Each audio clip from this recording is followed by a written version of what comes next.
Hey guys, Leslie here and welcome back to another YouTube video where today I'm going to be giving a matchup for every single notable My Hero Academia villain and explaining the connections. So, if you enjoyed this video and want to see more like it, there's a small playlist I'll have made by the time this video goes out where you can watch all the different types of videos I've made on this kind of subject matter. I stumbled over my words there for a second. Also, a massive shout out to Dr. Hippotime, who assisted with this video, his channel will be in the link in the description, and also the matchups he helped make for me have been, I was saying the corner that was made by him. So, yeah. But let's go on to the first one, Lady Nugget versus Widowmaker from Overwatch. They're two tragic female antagonists with tragic backstories involving them once being good people. They're both snipers and also associated with the colour purple. Number 2, Gentle Criminal versus Screwball. They're both supervillain YouTubers who film their crimes solely for fame and reputation. Both battle a young and intelligent hero and have both worked alongside a second villain, but in the end turn their life around thanks to them not really being bad people. Number 3, the Sludge Villain versus Hand Demon. They're big green hulking monsters from new gen animes who think they're tough shit despite being literally the first enemy the main characters face. Number 4, Hashisuka versus Swarm. They're deceptive supervillains to teenage heroes who have the power to control bees telepathically as a hive mind. Number 6 versus Superior Spider-Man. They're villains born in laboratory experiments. They try and take over the mantle of hero to show they're better than them from Overclock and Spider-Man. They're both extremely egotistical and egocentric tacticians who make sneaky plans to attain their goals. They're both also absurdly frustrated with their constant failures. They both try and turn to someone connected to the hero who they hate turn to a villain, just to make them suffer or conclude to their plans. Both have explosive minions. They both also have powers that are more powers than the hero when they try and take over. They are both the manifestation of an inspirational figure that mentored the superhero inside their head, telling them how to be a hero. They make everything to take the guy they hate out of the picture so that they can have their place. But they can't replace the guy because they hate that they are good guys in essence. In contrast, the Superior Spider-Man learns how to be a hero, and Overclock just embraced evil and is currently trying to, kill everything, basically. Number 6, Leviathan versus Bane from Injustice Gods Among Us. They're two hulking villains with tubes connected to their heads. They work under another villain. Number 7, Separators versus the Mauler Twins. They're supervillain twins who act as the same person and specialise in creation, as they battle off superhero teens to reach a goal however fits them best at the moment. Number 8, Barrows versus Hull Horse. There are two villains working under the main villain who have a projectile weapon with the power to redirect their projectiles after they fire it. They also contrast with Barrows always being about loyalty and Hull Horse trying to betray his leader. Number 9, Flick Turn versus Emperor Bolos. There are two elegant leaders who want to murder an entire group of people with special abilities, being witches and people with quirks, thinking their mere existence is a threat, and have convinced themselves it's the right thing to do. To achieve their objective, they have been preparing a powerful attack which will kill everyone in the group, being a draining spell and a special machine.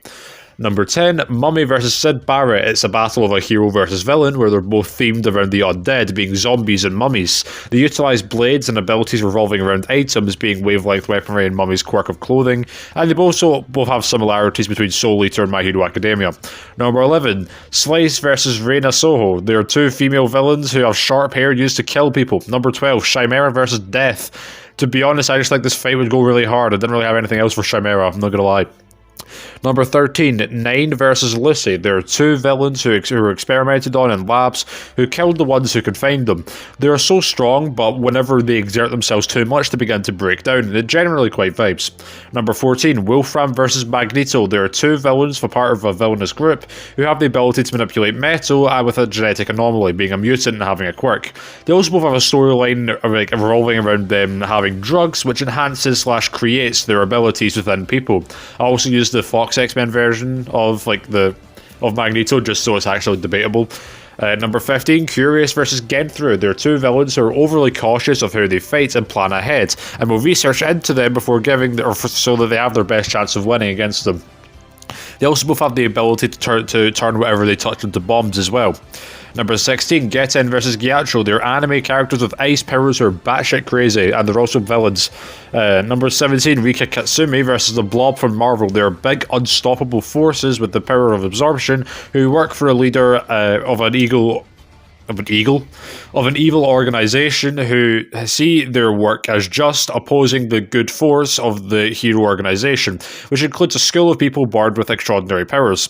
They also both have a kind of rivalry with the hero who has the power to make their skin into a metal surface, being Kirishima and Colossus. Number 18. Kendo Rappa versus Ashura. They are two strong, battle-hungry individuals who are part of a group, with many members deemed to be strong or crazy, being the Colonel 11 and the 8 Billets. They both live and eagerly embrace fights where they can go all out and fight to the death in. They also are both good at provoking / enjoy provoking others to usually fight them. Number 19, Stain versus Toji Fushiguro. They are two, they start in two prequel series, so a new gen anime and manga, being My Hero Academia Vigilantes and the Star Plasma Vessel arc, where they're both presented as ruthless killers, going up against high-profile targets that are really powerful, being sorcerers and superpowered criminals. They both eventually have a run-in with two of the most powerful people within their respective stories, being Satoru Gojo and Knuckle Duster, who both ended up defeating them and in the process taking off a body part of them. Both of them did battle against an incredibly skilled / powerful group of heroes and sorcerers who were aiming to protect a person from them, being Todoroki and Izuku, and Ida trying to protect Native from Stain, and Geto and Gojo trying to protect Anane from Toji. Including a particular powerful person who at the time was inexperienced due to their age, but would go on to be one of the strongest characters in the series, being Gojo and Deku. Both of them were then taken out of the story via a death / a believed death, however come back in the story later on. This leads to them meeting up with someone important to them, after which they leave the story again. Both of them fight with incredible skill and intelligence. Due to the fact that their powers are rather lacking, they use more bladed weapons and a much more mundane arsenal, such as katanas or knives. Despite this, they still have some supernatural ability, which is a grotesque one, which involves digesting something. Both of them also earned the titles of Something Killer, being the Hero Killer and the Sorcerer Killer, and they're generally quite vibes. Number 20, Mustard versus Caesar the Clown. They're two anime antagonists with similar powers to generate deadly gases from their own bodies, being, toxic and poisonous, purple, yeah. Number 21, Moonfish versus Risotto Nero. They are two villainous characters bound in dark clothing and straps in their clothing. Both are part of teams consisting of other side villains, being La Squadra and the Vanguard Action Squad. Both characters are quite grim and have strange metal-based abilities, and have both fought someone with the ability to summon a separate thing, being Diavolo / Doppio with King Crimson and Tokoyami with Dark Shadow. Number 22, Muscular versus Jason. They are two blonde villains who were put in prison only to escape and acquire a taste for bloodshed. When first encountering the main protagonist, they tortured them and physically broke their hands until the protagonist rose up and almost killed them. It's okay, I guess. Number 23, Magna versus Sigma from Overwatch. They're literally just supervillain assholes with gravity-related powers who are also part of a villain group. Number 24, Spinner versus Zed O'Brien. They're two scaly characters who have a non-human appearance and have experienced discrimination because of their non-human traits. However, they contrast with Zed deciding to use this to motivate him to be better and to become a better hero. And meanwhile, it drove Spinner to villainy to follow Stain's ideals. Meanwhile, Zed trained really hard for his powers and to do well. Spinner was born with weak powers, and instead of honing them as much as he could to fit a certain fighting style along with his physical skills, he instead craved and accepted many quirks from All For One and to be of use for Shigaraki.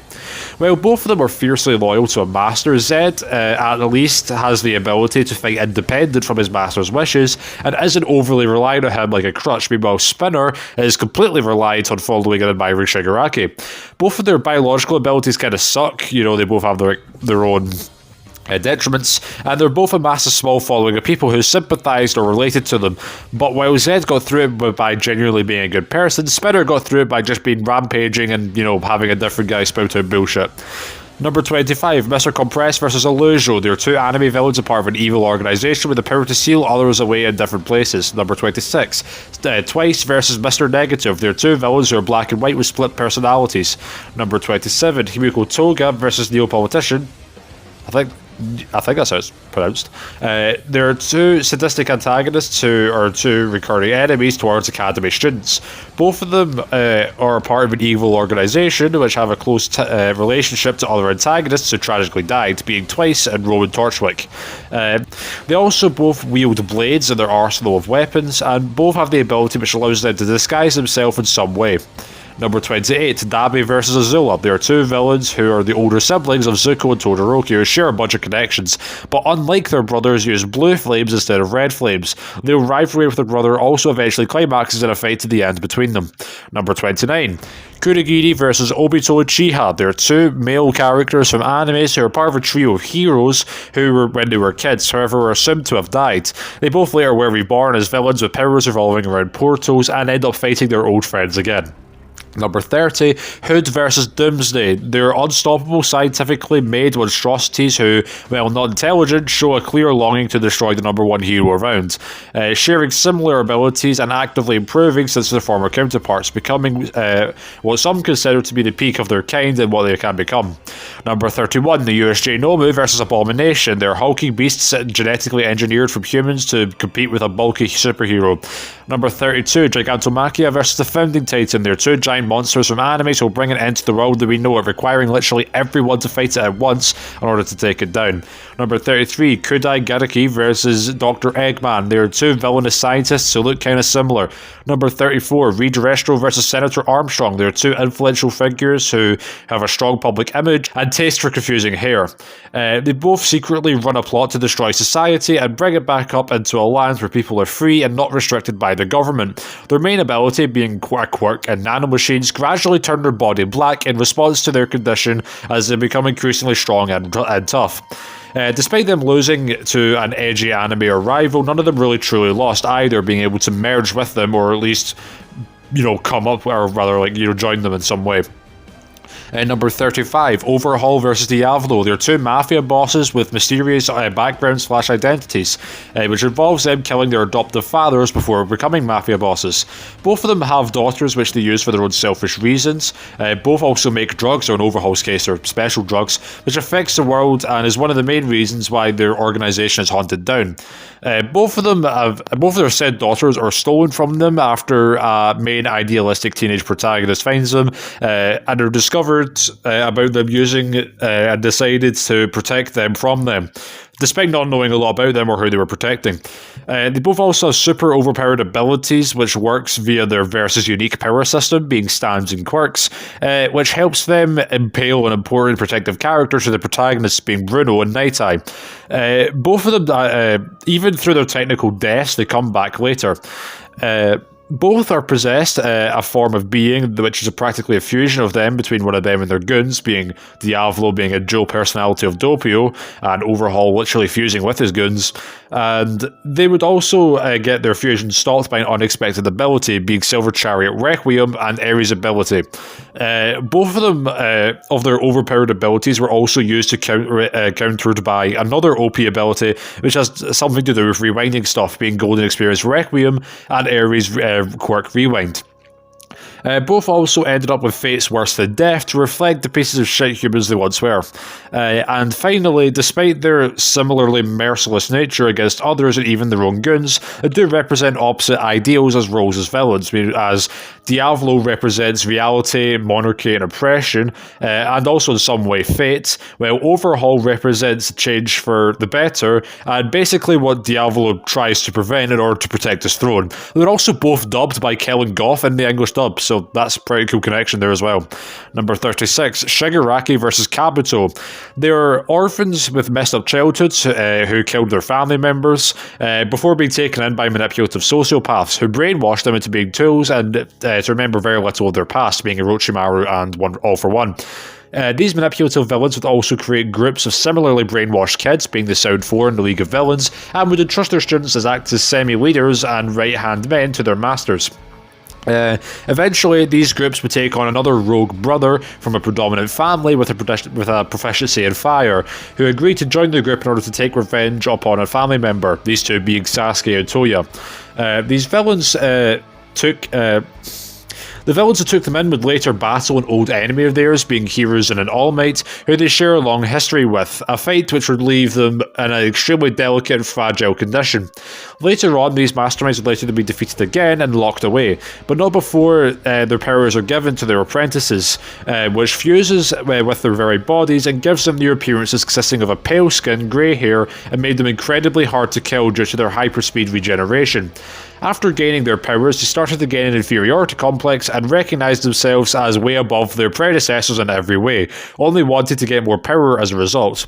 They would also see themselves mirrored upon an enemy, being Naruto and Deku. For most of their lives, one of their main allies, being Obito and Oboro, were originally a friend of two heroes, being Kakashi and Aizawa, who studied with them and gave their friends special eye-related gifts. Before supposedly dying on a mission due to fallen debris.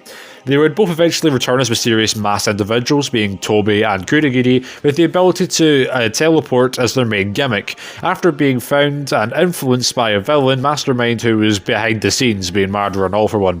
Due to a conflict, these teleporting villains would re-encounter their childhood friend, who is now a teacher of a group of future heroes, being Team 7 in Class 1A, using their special eye-related gifts in battle.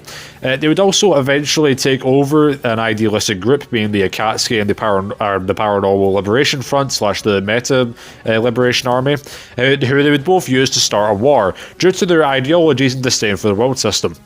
However, these wars served for a goal as well to capture and steal a power source from the main character which was sealed within them, being the Ninetales and One For All, and use it to gain a higher power. Their main fighters in this war came from the form of living experiments, thought to be created by Madara and All For One. Generally quite vibes as well. Number 37, All For One vs Toichiro Suzuki. They are two suited villains who take powers from others, as well as having the ability to give powers to others, which allows them to run a world-renowned terrorist organisation filled with people like them.